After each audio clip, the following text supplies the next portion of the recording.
Hi, everyone. I'm Tracy Evans from Dreamwinds Equine-Assisted Learning Center, and I'm excited to be here for another graduate spotlight showcasing one of our amazing graduates and the great work that they're doing. This is Lola Kemp, and she runs Hoof in Hand EAL up in British Columbia. Tell us a little bit about yourself, Lola, and what you're doing up there. Hi, Tracy. I'm so happy to be here. Um, yes, I'm located way up north in British Columbia. And just like you mentioned, I run an equine assisted learning program. I'm partnered with another graduate, which is wonderful because together, between the two of us, we have about 10 horses. Most of them are in the program.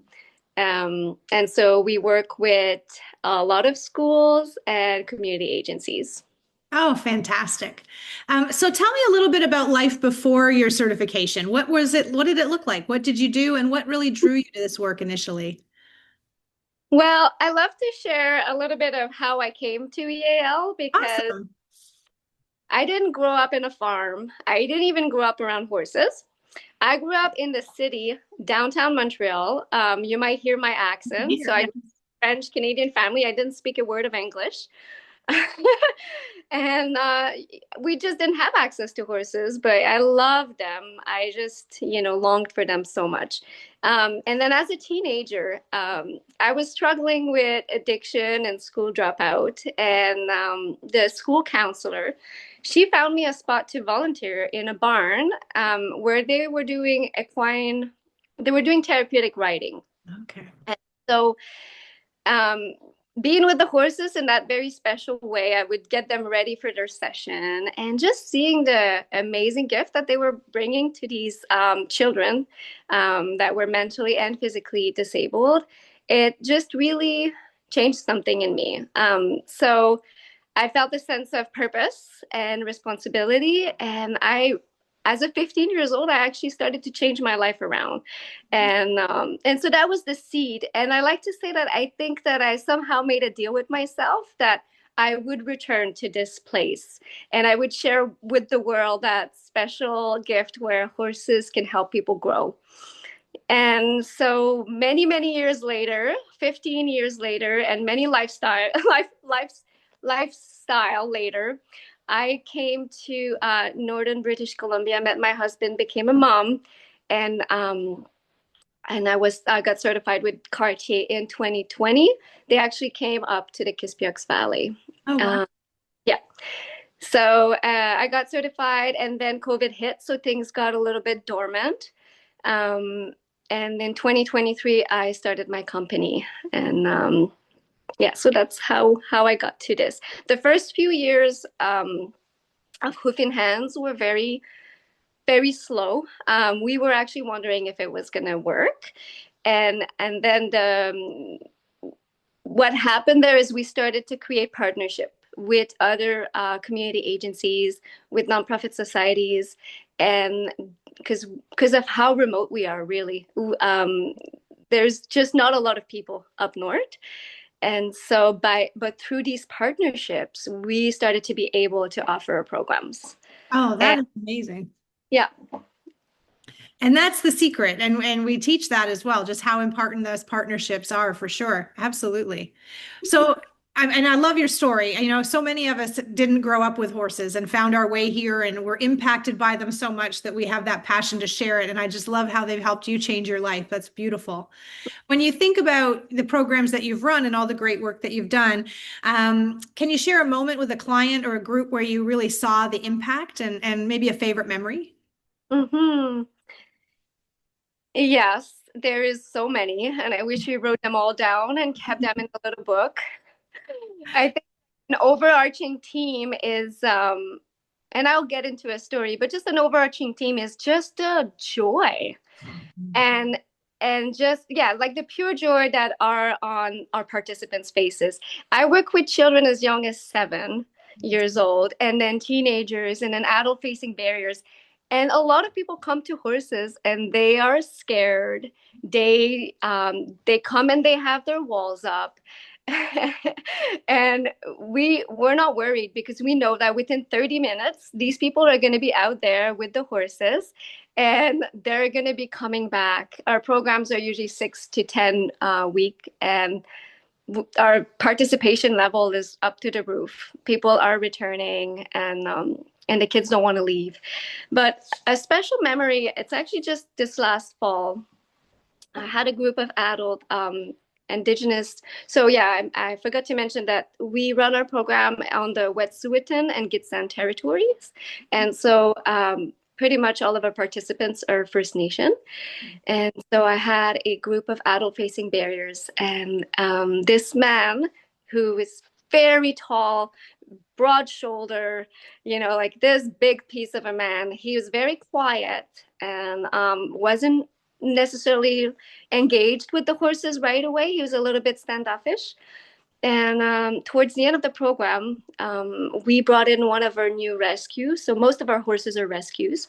And it was a tiny little mini miniature horse, very, very tiny. His name is Journey. And that was his first day on the job.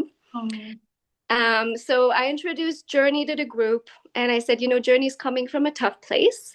And, we rescued him. We've had him at the ranch for now a month, and this is his first day on the job. So, let's make sure that we give him a lot of positive feedback and a lot of love and affection. So who would like to start working with Journey? And this man stepped up and volunteered. And so he did the session with this little mini. And where I'm going with that is a lot of the adult participants, they don't want to have their picture taken, and they don't want those pictures ended up on social medias. So we respect that. But that particular session was the session I would take pictures of everyone with their favorite horses, because I make certificates. So that was the day before their graduation. And he didn't want a picture taken. He had made that very, very clear. And so we were like, that's totally fine, And as the session, we wrap up the session, we're leaving the arena, he comes to me and he said, Lola, I'd like to have my picture taken with Journey. And it was just the most beautiful moment.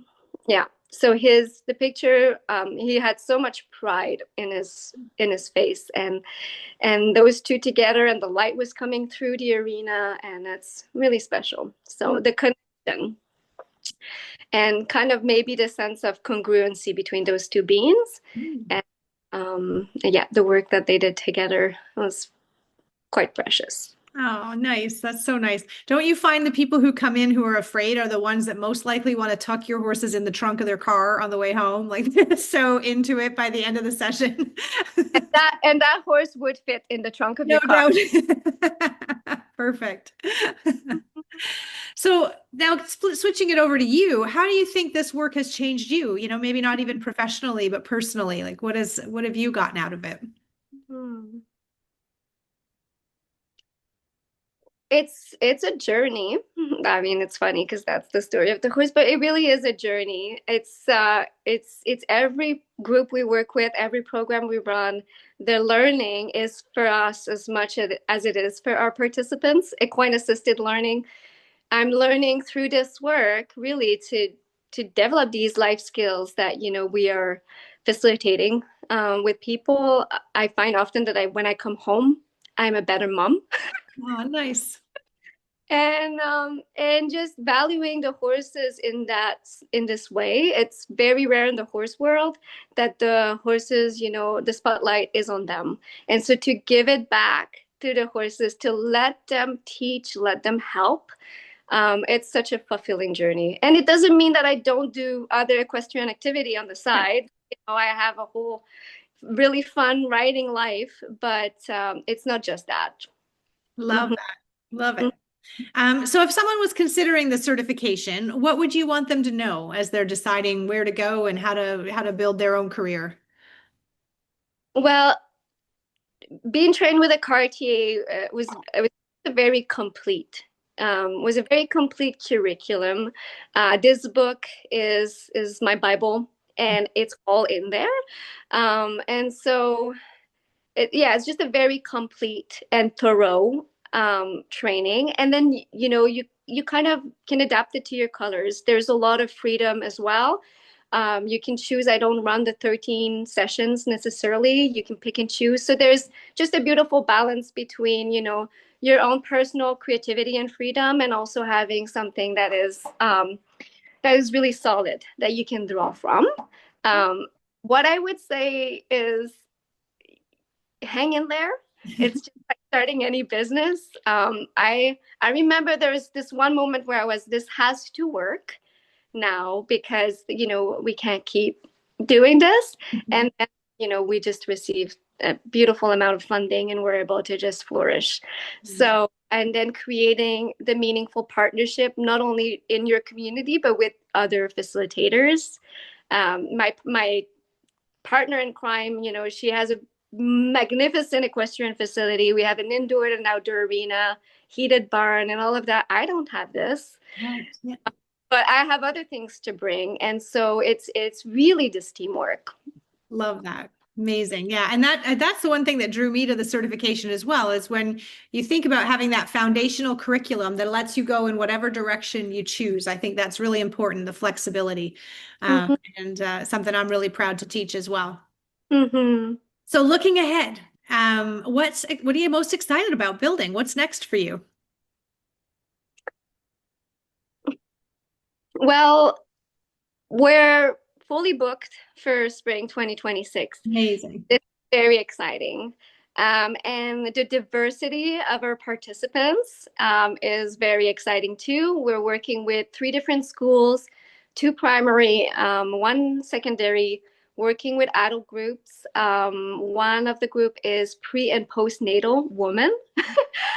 So and that was possible because other community partners have stepped up and offered childcare for these women.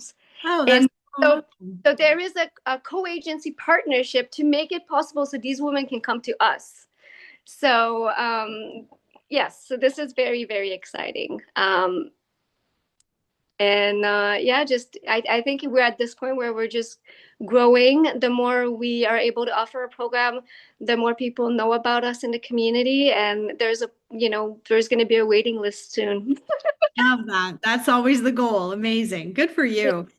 So where can people learn more about you and your work? Yeah, so we have a website. It's hoofinhand.com. It's so you'll find us there. You'll find our programs, and yeah, you can contact me through the website.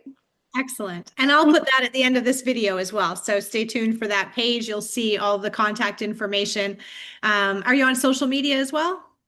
Not that Not so much. much. No, I know you've got more privacy concerns to be respectful of. So I appreciate that. Well, we'll get people coming to your website. So if you're interested in what Hoof and Hand has to offer up in beautiful British Columbia, be sure to check out Lola's website. And thank you so much, Lola, for joining me today. I loved hearing your journey. I love the community effort that you have going on up there. And that's really what it's about. Equine-assisted learning at its core is about bringing people together. And I love how this business lets us do that as well. So congratulations on all your wins so far, and I wish you all the most success going forward. Thank you, Tracy. Thanks so much.